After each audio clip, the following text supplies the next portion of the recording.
nga Uganda ejaganya okubanga ewangudde omudaali gwa zaabu wali mu Olympics ng'eyise mwana mulenzi amanyiddwa nga Joshua Cheptegei. Olunaku olwaleero amawulire amalala agafulumye ge mawulire ag'omukulu amanyiddwa nga Fred Lumbuye the teacher, era nga kigambibwa okuba nti olunaku olw'enkya wano mu ggwanga Uganda agenda kuba mutaka. Gwe yonna gy'osinziira okubanga weekumidde ku mukutu ogwa Projan Media, tugamba bugambi subscribinga onyige n'akakade osobole okubanga updates zonna ezigenda maaso mu ggwanga Uganda ozifuna bulungi nnyo. Essaawa zino amawulire genkuleetedde ng'omuwagizi wa National Unity Platform oyinza okubanga togaagala olw'ebigenda maaso mu ggwanga Uganda. Ffenna tumanyi waliwo embeera eyagenda maaso mu bulamu bw'omukulu Fred Lumbuye the teacher, era ng'embeera eyo omukulu ono yawambibwa, era mu kuwambibwa kyagenda ozuuka ng'abaali bamukutte be ba poliisi y'e Turkey. Naye ate mu background wabaddewo negotiations wakati wa Turkey ne Uganda okusobola okubanga Lumbuye ono bamukomyawo mu ggwanga Uganda, ng'era gavumenti ya Uganda kyesabirira.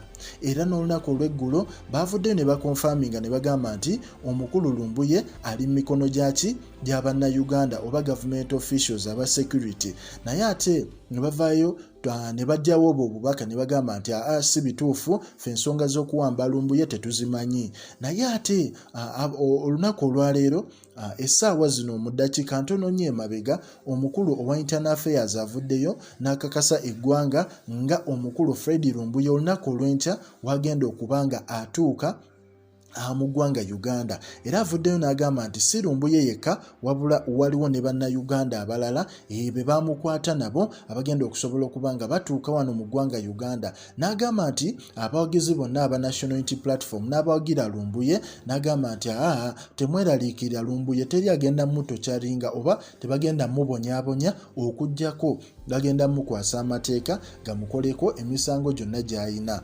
Tetumanyi, ffenna tumanyi nti system ya Uganda kizibu nnyo gikyusa, byonna ebiba bigenda mu maaso ebyo bwe bityo birina obba. Tetumanyi oba bye yayogedde bituufu oba si bituufu, naye nga ffe nga bannamawulire ffe tukuwa buwi updates ezigenda mu maaso mu ggwanga.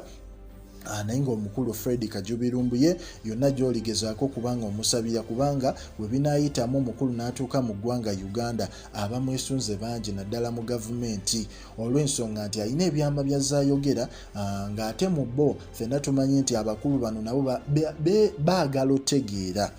Baagala otegeera ani azza abimuwa, abifunye ng'atya, kati eyo network yonna eba erina okukwatibwako. So mu mbeera eyo gwe yonna gy'osinziira gezaako kubanga Fred Lumbuye the teacher omusindikira essaala ebintu bino either deportingibwe oba kireme kuyitamu, aleme kudda mu ggwanga Uganda, kubanga ate wanaalandinga wano mu ggwanga Uganda yandifuna obuzibu muganda wange. So gwe yonna gy'osinziira okubeera ku Projan Media, tugamba bugambi updates zonna ozisanga wano. Subscribing onyige n'akakade osobole okubanga tosubwa gulire lyonna.